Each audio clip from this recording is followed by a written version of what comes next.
Hi guys, today we're going to be making a riff on a Bloody Mary, a red snapper. So with current restrictions in place, and I'm sure by the time that this is posted or by the time you view it, this will be out of date.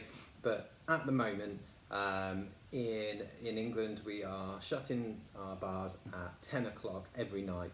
So what we need to do is slightly change the drinking habits, the timings of the public, certainly on weekends, so that we can maximise our opportunities.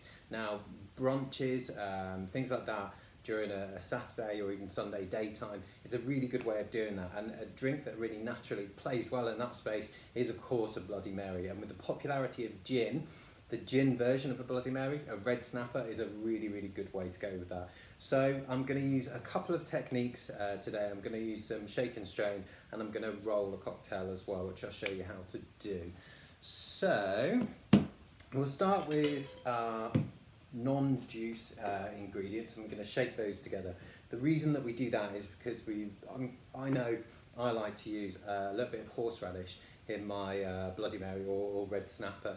The great thing about this drink is you can have your own sort of house serve for it, so you can mess around with all the ingredients, the bits that you add in, and do it however you want, so you have a sort of signature version of this drink for your outlet. So I like to shake up all the non-juice ingredients and then roll the tomato juice in with it, just because if you shake that tomato juice, it'll end up airy, bubbly, and just really not the kind of texture that you want from the tomato juice. So I'm going to start with a large measure of a decent gin. So obviously we're going to use a Sipsmith on this one. I'm going to pour it straight into a tin this time round. And then, actually no, we're going to pour it into our Boston glass. And then I'm going to use about 15 ml of Manzanilla sherry. So not a huge amount, just a little bit.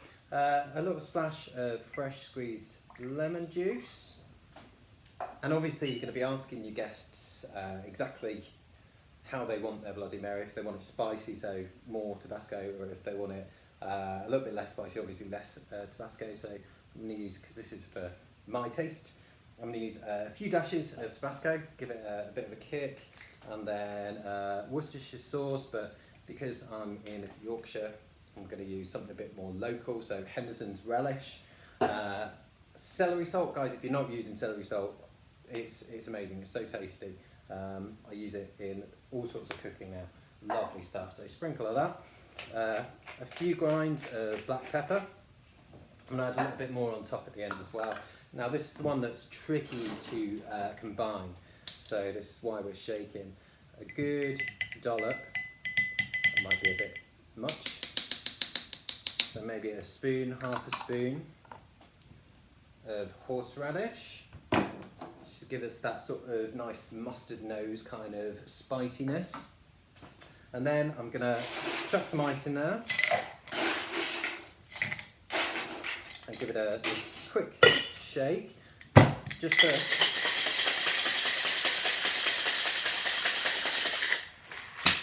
to combine really the awkward ingredients, the horseradish. So I'm then going to strain this out into another tin. There we go. And what I'm going to do, I'm just going to get rid of everything in there. I'm going to ice up the glass, plenty of ice, and then I'm going to add, let's see, probably about 150 ml of tomato juice. The nicer the tomato juice, obviously the nicer the drink. There we go. Actually, we'll say another 25 ml on that. So that's 175. Oops. So that's 175 on the tomato juice. So I've got all of my ingredients in there. I'm going to chuck as much ice in there as I can. I'm going to pop a julep strainer on top, and all I'm going to do, I'm going to hold it in place in there. This is for chilling and this is for mixing. So we're just going to pour it,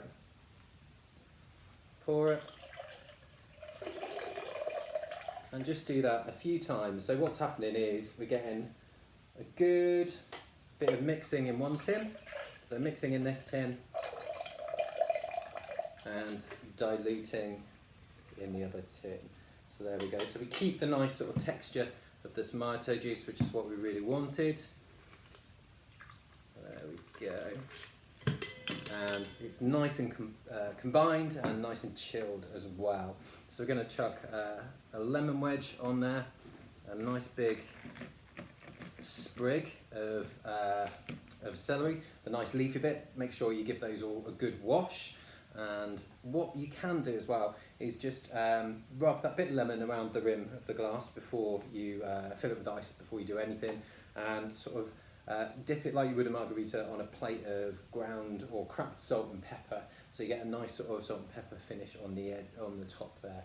So there we go, that is a red snapper. Thanks guys.